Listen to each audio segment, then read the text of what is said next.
찬송가 1장 만복의 근원 하나님을 함께 부르심으로 2020년 10월 19일 월요일 새벽 예배를 시작합니다.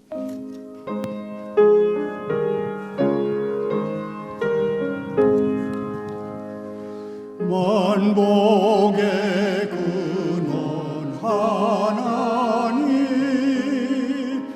온 백성 찬송 드리고 저 천사여 찬송하세 찬송 성부 성자 성령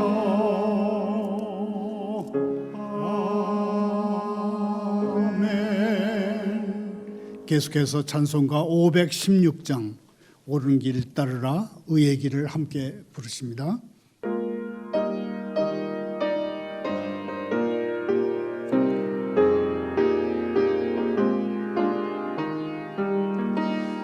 옳은 길 따르라 의의 길을 세계 만민의 참된 길 이 길 따라서 살기를 온 세계에 전하세 만 백성이 나갈 길 어둠 밤 지나고 동튼다 환한 빛 보아라 저 빛 주 예수님 나라 이 땅에 곧 오겠네 오겠네 주 예수 따르라 승리의 주 세계 만민이 나가 길과 진리요 참 생명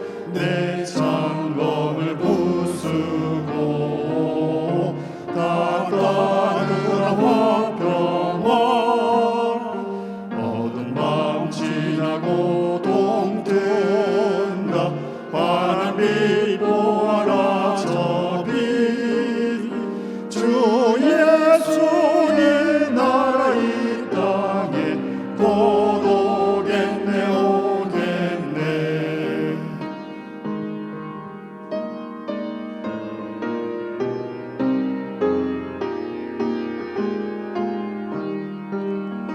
놀라운 이 소식 알리어라 세계 만민을 구하려 내 주 예수를 보내신 참 사랑의 하나님 만 백성이 따를 길 어둠 밤 지나고 동튼다 환한 빛 보아라 저 빛 주 예수님 나라 이 땅에 곧 오겠네 오겠네 고난 길에 실고 찾아온 길 많은 백성을 구한 길 모두 나와서 믿으면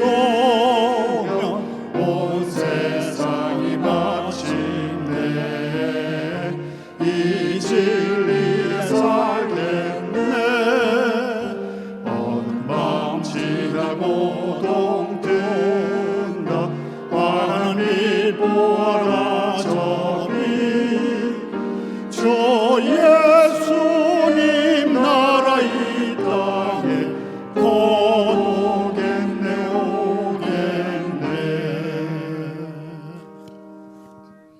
오늘 새벽에 보실 하나님의 말씀은 예레미야 29장 23절부터 39절까지 말씀입니다. 교독합니다. 다메섹에 대한 말씀이라 하맛과 아르밧이 수치를 당하리니 이는 흉한 소문을 듣고 낙담하니라 바닷가에서 비틀거리며 평안이 없도다. 다메섹이 피곤하여 몸을 돌이켜 달아나려 하니 떨림이 그를 움켜잡고 해산하는 여인같이 고통과 슬픔이 그를 사로잡았도다. 어찌하여 찬송의 성읍 나의 즐거운 성읍이 버린 것이 되었느냐? 이는 만군의 여호와의 말씀이니라. 그런즉 그날에 그의 장정들은 그 거리에 엎드러지겠고 모든 군사는 멸절될 것이며 내가 다메섹의 성벽에 불을 지르니 베나스의 궁전이 불타리라. 바벨론의 느부갓네살 왕에게 공격을 받은 게달과 하솔 나라들에 대한 말씀이라. 여호와께서 이와 같이 말씀하시되 너희는 일어나 게달로 올라가서 동방 자손들을 황폐하게 하라. 너희는 그들의 장막과 양떼를 빼앗으며 휘장과 모든 기구와 낙타를 빼앗아다가 소유로 삼고 그들을 향하여 외치기를 두려움이 사방에 있다 할지니라. 여호와의 말씀이니라. 하솔 주민아 도망하라. 멀리 가서 깊은 곳에 살라. 이는 바벨론의 느부갓네살 왕이 너를 칠 모략과 너를 칠 계책을 세웠습니다. 여호와의 말씀이니라. 너는 일어나 고요하고도 평안히 사는 백성 곧 성문이나 문빗장 없이 홀로 사는 국민을 치라. 그들의 낙타들은 노략물이 됐고 그들의 많은 가축은 탈취를 당할 것이라. 내가 그 설적을 깎는 자들을 사면에 흩고 그 재난을 여러 곳에서 오게 하리라. 여호와의 말씀이니라. 하솔은 큰 뱀의 거처가 되어 영원히 황폐하리니 거기 사는 사람이나 그 가운데에 머물러 사는 사람이 아무도 없게 되리라 하시니라. 유다 왕 시드기야가 즉위한 지 오래지 아니하여서 엘람에 대한 여호와의 말씀이 선지자 에레미야에게 임하여 이르시되 만군의 여호와가 이같이 말하노라. 보라, 내가 엘람의 힘에 으뜸가는 활을 꺾을 것이요 하늘의 사방에서부터 사방 바람을 엘람에 오게 하여 그들을 사방으로 흩으리니 엘람에서 쫓겨난 자가 가지 않는 나라가 없으리라.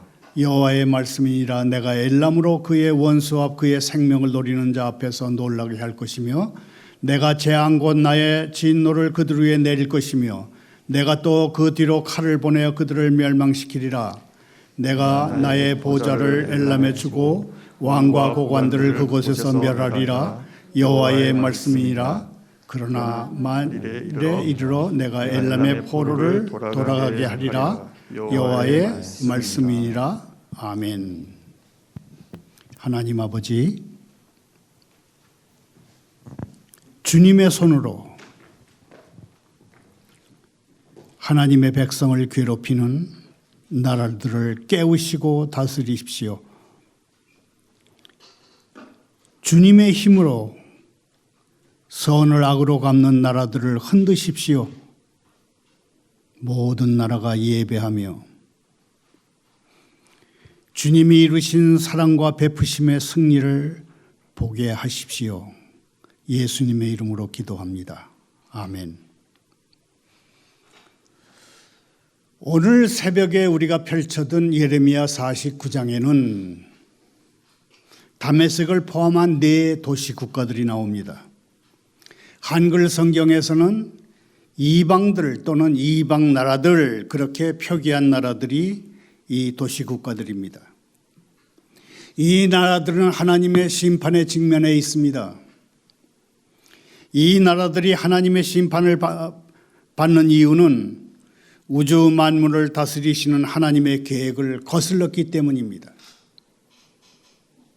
이 나라들은 특별히 바벨론 제국을 들어서 바벨론 제국을 중심으로 해서 국제 질서를 개편하시고자 하는 하나님의 뜻을 거역했기 때문에 심판의 대상, 다스림의 대상이 됐습니다.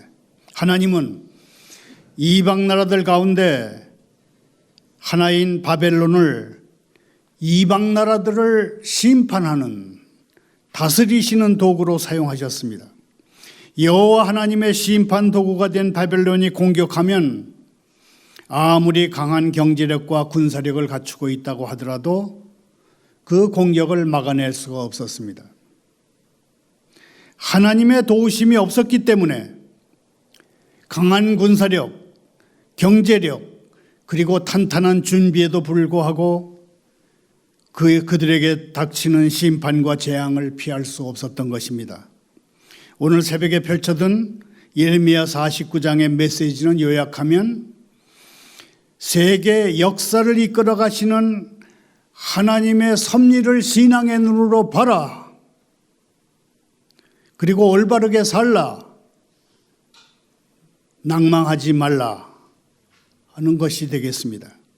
오늘의 하나님의 섭리를 신앙의 눈으로 꿰뚫어 보라는 메시지를 염두에 두고 오늘의 성경 본문을 좀 더 자세히 살펴보도록 하겠습니다. 23절에 보면 한글 성경에 다메섹 그렇게 표현된 다마스쿠스라는 도시 이름이 나옵니다. 다메섹은 시리아 왕국의 수도입니다. 다메섹은 과거 북이스라엘과는 끊임없이 전쟁을 벌이는 앙숙이었지만 남유다하고는 별다른 갈등을 겪지 않았고 오히려 북이스라엘이 세력을 펴지 못하도록 남유다와 동맹을 맺기도 했습니다. 그리고 다메섹, 하맛, 아르밧은 시리아의 도시국가들입니다. 이 도시국가들은 누군가의 공격을 받지 않았는데도 누군가가 이제 싸우러 나간다고 하는 전쟁을 선포하지 않았는데도 그냥 비틀거립니다. 그저 강한 대적의 소문을 들었을 뿐인데 공포가 그들을 움켜잡고 고통과 아픔이 그들을 사로잡았습니다. 공포와 고통에 사로잡히니 마치 해산하는 여인처럼 괴로워한다고 여기 표현되어 있습니다. 25절에 다메섹에 무슨 문제가 있었는지 아주 짤막하게 소개됩니다. 다메섹의 문제는 그 도시가 노래와 즐거움의 성읍이었다는 것이 문제입니다. 다메섹은 기름진 평야 위에 세워진 도시입니다. 그리고 중요한 전략적인 도시를 차지함으로써 강성해진 도시입니다. 다메섹에 사는 사람들은 향락 그렇게 표현되는 성인 오락과 퇴폐의 문화를 추구했고 즐겼습니다. 26절에 기록된 대로 하나님을 인정하지 않는 사람들이 추구하는 즐거움이란 결국 모래 위에 집을 짓는 것과 같습니다. 향락의 도시에서 젊은이들은 광장에서 쓰러져 죽고 모든 군인들은 그냥 전멸합니다. 27절 향락의 도시 다메섹의 성벽은 불에 탈 것이며 그 불길은 베나다스의 왕궁을 태우는 데까지 불타오를 것입니다. 성경 본문에는 다메섹이 멸망하는 이유가 명확하게 제시되지는 않습니다. 그러나 전후 사정을 미뤄서 짐작컨대 죄를 반드시 물으시는 하나님의 성품이 다메섹의 멸망 원인이다. 그렇게 말할 수 있을 것 같습니다. 정리하면 다메섹은 그들보다 더 강한 제국의 힘에 밀려 망한 것이 아닙니다.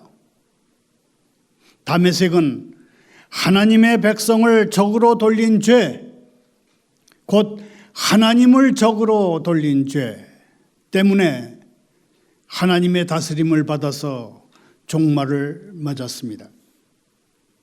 28절 이하에 보면 가나안 주변의 모든 국가들이 똑같이 바벨론의 침략과 공격을 받습니다. 게설과 하달은 아라비아의 도시국가들입니다. 이 도시들 역시 바벨론의 공격을 받아서 무너집니다. 게달과 하솔 주민들 대부분은 양이나 낙타를 기르는 유목민들이거나 낙타에 짐을 싣고 먼 곳을 오가면서 특산물을 교역하는 캐러밴, 즉 대상 낙타를 몰고 다니는 상인들이었습니다. 돈 버는 것 외에는 특별히 다른 욕심을 갖지 않고 편안하게 살아가려던 사람들이었습니다. 31절에서 강조하는 것처럼 그들은 성문이나 문빗장을 달아 걸지 않고 산다고 할 정도로 평화롭게 지내던 민족이었습니다. 하지만 그들의 평안 역시 하나님이 보장해 주시는 한도 안에서만 누릴 수 있는 평안이었습니다. 게달과 하솔은 하나님을 모르는 사람들이 욕심 부리지 않고 서로 나누며 살아간다고 해도 그 평화는 영원할 수 없다는 것을 우리에게 보여줍니다. 인격을 갈고 닦아서 품성이나 지식이나 도덕 수준을 높이면 걱정 없이 탈 없이 살 수 있다고 생각하는 사람들이 있습니다. 하지만 이 역시 교만한 사람들의 오해에 불과할 수 있습니다. 사람이 만들어낸 그 어떤 평화와 안전은 결코 영원할 수 없습니다. 34절에 나오는 엘람은 심판받을 이방인 가운데 이스라엘로부터 가장 멀리 떨어져 있는 나라입니다. 바벨론 동쪽에 높고 험준하게 솟은 산 위에 위치한 나라가 엘람입니다. 엘람은 예루살렘이 바벨론에 의해서 멸망할 때 바벨론과 함께 공격에 참여했고 예루살렘에서 끌어온 포로들을 집단 수용할 수 있도록 바벨론에게 땅을 제공한 친바벨론 국가였습니다. 35절에는 아주 짧지만 대단히 중요한 사실이 기록되어 있습니다. 다른 국가들과는 달리 엘람의 멸망에는 하나님이 직접 개입하셨습니다. 하나님이 엘람 군대의 힘의 원천인 활을 꺾으시니 엘람이 망했습니다. 하나님은 바벨론을 사용해서 엘람을 흩으시는데 하늘 사방에서 바람을 일으켜 엘람을 곳곳에 흩어버리십니다. 그 결과 엘람에서 쫓겨난 사람들이 가지 않은 나라가 없을 정도가 되었습니다. 37절 38절에 보면 하나님은 엘람을 멸망시킬 때 화살을 꺾으시고 동서남북 여러 곳으로 흩어버리는 것으로 그렇게 끝내시지 않습니다. 거기에 더해서 엘람의 생명을 노리는 원수들 앞에서 두려워 떨게 하시고 그 뒤로 칼을 보내서 멸망케 하십니다. 왜 하나님은 엘람을 직접 다루셨을까요? 왜 엘람은 하나님의 직접적인 다스림의 대상이 됐을까요? 짐작컨대 엘람이 하나님의 백성인 이스라엘을 몹시 학대했기 때문일 것으로 보입니다. 엘람의 지도자들과 백성들은 하나님은 하나님 백성의 고통을 되갚으시는 하나님 백성의 왕이라는 사실을 알고 있었어야 했습니다. 그런데 39절에 보면 그런 엘람에 대해서 엘람의 멸망에 직접 개입하셨던 하나님이 엘람의 포로들을 이제 돌아오게 하실 것이라고 약속하십니다. 죄악을 저지른 백성들을 흩으셨던 하나님이 흩으셨던 백성을 다시 제자리로 돌아오게 하시겠다고 약속하신 것입니다. 이는 하나님의 파괴는 무조건적인 파괴가 아님을 보여줍니다. 하나님이 하나님의 백성을 학대한 엘람을 처벌하신 것은 하나님의 백성을 그렇게 학대한 엘람까지도 하나님의 통치 아래 두시기 위한 계획에서 비롯된 것임을 우리는 알 수 있습니다. 하나님의 이 같은 징계 후의 회복의 행동 양식은 이스라엘뿐만 아니라 모든 나라가 하나님의 통치 아래 있음을 알리기 위한 하나님의 계획이었습니다. 말을 맺습니다. 에레미야 49장 1절을 함께 읽겠습니다. 암몬 자손에 대한 말씀이라. 여호와께서 이와 같이 말씀하시되 이스라엘이 자식이 없느냐? 상속자가 없느냐? 말감이 갓을 점령하며 그 백성이 그 성읍들에 사는 것은 어찌 됨이냐? 암몬은 이스라엘의 형제 나라였습니다. 동족이고 형제라면 서로 신앙을 격려하고 공존하면서 발전해야 하는데 안타깝게도 이스라엘, 유다, 암몬 모두 약속이라도 한 듯이 멸망을 향해서 걸어갑니다. 그때 하나님은 바벨론을 몽둥이 삼아서 암몬 족속을 치십니다. 왜 이스라엘의 형제 국가였던 암몬에 이런 하나님의 심판이 내려졌을까요? 암몬의 하나님의 심판이 떨어진 이유 첫째는 하나님의 백성을 괴롭힌 과오 때문입니다. 저는 북한이 지난 10월 10일 한밤중에 노동당 창건 75주년 군사 퍼레이드를 벌이는 것을 보면서 아, 이제 하나님이 저 악한 북한 정권을 치시겠구나. 아예 주체사상을 철학적 기반으로 하는 전체주의, 수령 절대주의 체제를 무너뜨리시겠구나 하는 생각을 했습니다. 밤 12시부터 다음날 3시까지 꼭두새벽에 벌인 조잡하기 그지없는 군사 퍼레이드에는 여러 가지 신형 무기가 등장했는데 그 중에 가장 눈에 띈 것은 덩치가 무척 큰 대륙간 탄도 미사일이었습니다.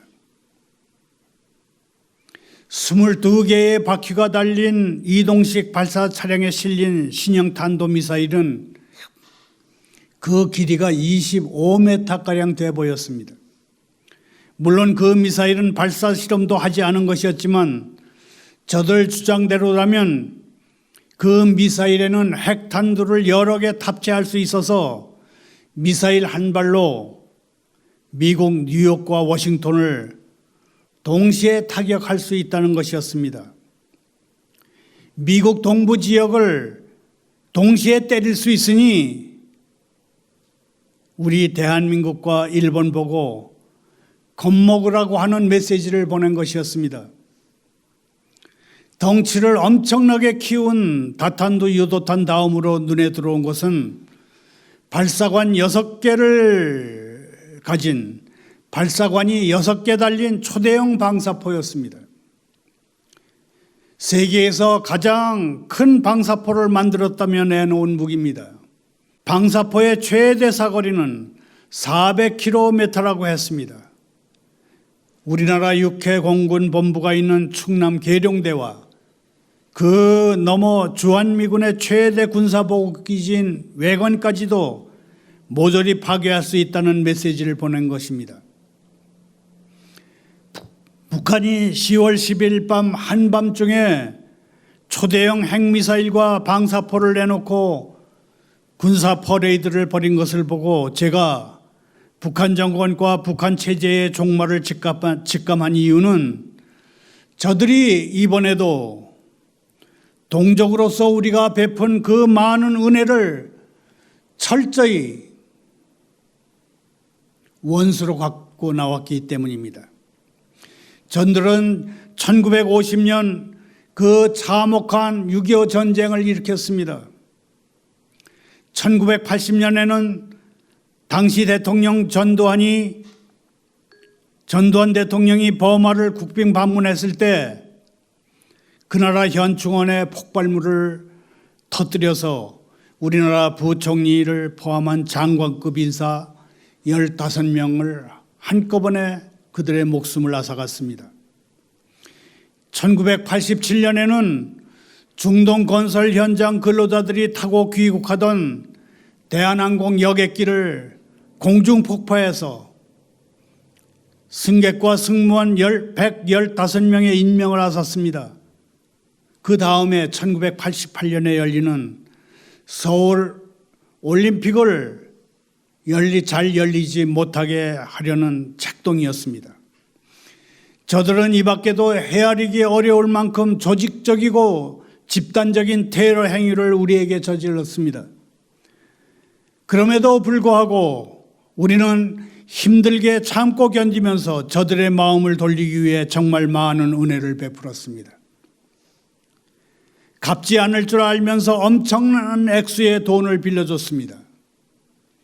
지난해 말로 북한이 우리에게 진 빚의 규모는 US 달러로 9억 5천만 불가량 됩니다. 한국 돈으로 환산하면 1조 1천억 원이 넘는 돈입니다. 연리 1%의 조건으로 빌려줬는데 갚을 생각을 전혀 하지 않습니다. 어느 정부 때부턴가는 갚으라는 소리도 안 한다고 합니다. 김대중 대통령 때는 평양에서 남북 정상회담을 연다는 조건으로 6천억 원의 현금을 받아 챙겨놓고는 여느 대통령 때보다 가장 빈번하게 군사적으로 침략과 공격 행위를 자행했습니다. 현대그룹의 정주행 회장 생존 시에는 금강산 관광지를 조성한다며 7,700억 원을 받아놓고는 2008년 7월 어느 날 새벽에 해변을 산책하던 관광객 한국 여성을 사살하는 것으로 판을 뒤집어 놓고는 그 후에 현대그룹 소유의 관광시설을 사실상 모두 몰수해버렸습니다. 저들은 이번에도 전쟁 노름판을 한껏 키웠습니다. 그러나 걱정할 거 없습니다. 전쟁은 하나님이 알아서 하시는 것이기 때문입니다. 선을 악으로 갚는 저 수령 절대주의의 체제를 하나님은 더 이상 참지 않으실 것입니다. 저들이 씩씩거리며 대든다고 해서 우리가 낭망할 이유가 조금도 없는 것입니다. 다시 성경으로 돌아옵니다. 예레미야 49장 2절을 함께 읽습니다. 여호와의 말씀이니라. 그러나 보라, 날이 이르리니 내가 전쟁 소리로 암몬 자손의 라빠에게 들리게 할 것이요, 라빠는 폐허더미 언덕이 되었고 그 마을들은 불에 탈 것이며 그때 이스라엘은 자기를 점령하였던 자를 점령하리라. 여호와의 말씀이니라. 에돔의 정치인들은 뛰어난 지략의 소유자들이었습니다. 능수능란한 전략으로 주변 국가들을 쥐락펴락했습니다. 에돔은 인접한 국가들에게 두려움의 대상이었습니다. 앞서 살펴본 대로 에돔의 국토는 전체가 험한 산으로 이루어져 있었고 전략적 통로를 차지하고 있어서 적을 막아내기에 더없이 유리했습니다. 그러나 그처럼 유리한 인적 지리적 조건들이 그들을 지켜주지 못했습니다. 그들에게는 하나님이 없었기 때문입니다. 그들에게는 하나님이 없었습니다. 하나님은 그들의 모든 계획을 물거품이 되게 하셨습니다. 결국 그들은 멸망의 쓴잔을 마셔야 했습니다. 인간사를 흥하고 망하고 번영하고 쇠퇴하고를 결정하시는 분은 하나님이십니다. 하나님이 싫어하시는 일을 꾀하는 것은 멸망의 지름길입니다. 하나님을 의식하며 살아야 합니다. 하나님을 두려운 마음으로 존경해야 합니다. 하나님을 사랑해야 합니다. 어떻게 하면 하나님을 기쁘시게 할까 하는 마음을 품고 사는 것이 참된 복이 됩니다. 감사합니다. 기도하겠습니다. 하나님 아버지, 저희에게와 주님의 백성에게 함부로 구는 이들이 있습니다. 주님의 적들처럼 저희를 십자가에 못 박으려 드는 자들이 있습니다. 예수님은 원수를 용서하시고 영혼을 하나님 손에 맡기셨습니다. 저희도 그렇게 할 수 있도록 도와주십시오. 저희들에게 못살게 구는 이들을 원망하지 않고 가볍게 여기는 법을 가르쳐 주십시오. 주님의 손에 맡깁니다. 주님은 작은 것 하나도 놓치시지 않는 엄격한 재판관이십니다. 원수들과 저를 모두 주님께 의탁합니다. 예수님의 이름으로 기도하옵나이다.